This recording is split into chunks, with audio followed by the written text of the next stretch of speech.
Assalamualaikum warahmatullahi wabarakatuh. Perkenalkan, saya Afidatul Noviah, NIM 2522001, kelas MPI 5. Dalam video ini kita akan belajar tentang 5 hal penting yang ada di dalam pondok pesantren. Yuk simak penjelasannya.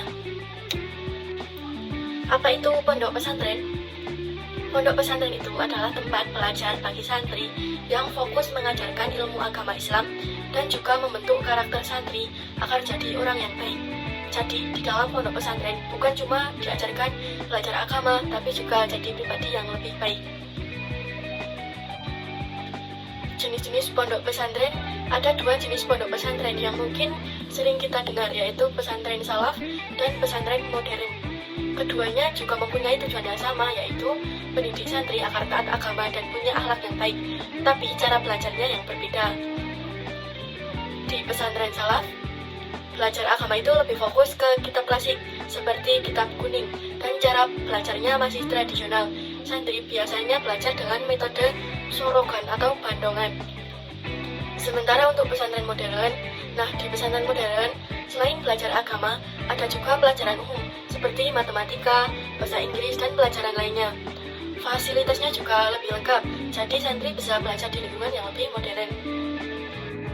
Ada 5 elemen dasar yang selalu ada di pondok pesantren, yaitu yang pertama pondok, yang kedua masjid, yang ketiga santri, yang keempat pengajaran kitab klasik atau kitab kuning, dan yang terakhir adalah kiai. Yang pertama pondok. Pondok ini adalah tempat tinggal santri selama mereka belajar di pesantren. Ibaratnya rumah kedua. Kalau di pesantren salaf, pondok biasanya lebih sederhana dengan fasilitas yang minimalis, mendukung kehidupan yang disiplin dan sederhana. Dan pesantren modern, pondoknya biasanya lebih nyaman dengan fasilitas lengkap untuk menunjang kenyamanan pada santri. Bisa dilihat teman-teman pada slide ini ada 2 pondok pesantren. Yang pertama pesantren Darul Hidayah di Surat Temanggung, itu contoh pesantren salaf di Temanggung, dan pesantren Darul Mutakin Temanggung adalah contoh pesantren yang modern. Dan yang kedua adalah masjid. Masjid di pesantren bukan cuma untuk tempat ibadah, tapi juga untuk tempat belajar agama. Di pesantren salaf, masjid adalah pusat semua kegiatan, mulai dari ngaji sampai diskusi keagamaan.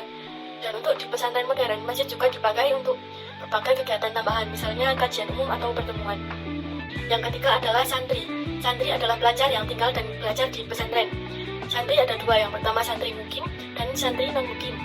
Santri mukim adalah santri yang tinggal dan menetap di pondok pesantren untuk waktu yang lama, mengikuti semua kegiatan belajar dan kehidupan di pesantren.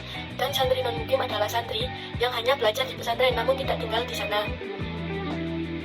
Di pesantren salaf, santri mukim lebih banyak, dan di pesantren modern ada juga yang non-mukim. Yang selanjutnya adalah kitab klasik atau kitab kuning. Fokus pada kitab-kitab Islam klasik yang mengajarkan ilmu agama seperti fikih, tafsir, hadis, dan akidah. Di pesantren salaf, santri mempelajari kitab kuning dengan metode tradisional seperti sorokan dan bandongan. Untuk yang pesantren modern, meskipun kitab kuning tetap dipelajari, pesantren modern juga mengajarkan mata kuliah umum seperti matematika, bahasa Inggris, sains, dan lainnya. Dan yang kelima adalah kiai.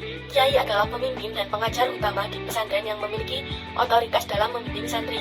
Dalam pesantren salaf, kiai memiliki peran yang sangat penting, mengajarkan ilmu agama, memberikan nasihat, dan menjadi teladan bagi santri dalam kehidupan sehari-hari. Di pesantren modern juga, kiai tetap menjadi pemimpin utama, tetapi seringkali bekerja sama dengan guru-guru lain untuk mengajarkan pelajaran umum selain ilmu agama. Di sini ada contoh Kiai Haji Muhammad Hashim Ashari atau Kiai Hashim Ashari adalah pendiri Pondok Pesantren Tebu Ireng di Jombang. Beliau juga pendiri NU. Kesimpulannya, pesantren salaf dan pesantren modern memiliki unsur-unsur dasar elemen yang sama. Tetapi pesantren salaf fokus utama pada pendidikan agama dengan pengajaran kitab klasik dan kehidupan yang sederhana. Kiai sebagai figur sentral dalam pembelajaran dan kehidupan santri. Dan untuk pesantren modern menggabungkan pendidikan agama dan umum dengan fasilitas yang lebih lengkap dan kurikulum yang lebih terstruktur. Kiai tetap menjadi pengaruh spiritual dan pendidikan, tapi guru juga memiliki peran yang penting. Keduanya memiliki tujuan yang sama, yaitu mendidik santri menjadi pribadi yang berakhlak mulia, berilmu, dan siap menghadapi tantangan zaman. Terima kasih, mungkin sekian video pembelajaran dari saya, kurang lebihnya mohon maaf. Wallahul muwaffiq ila aqwamit thoriq. Wassalamualaikum warahmatullahi wabarakatuh.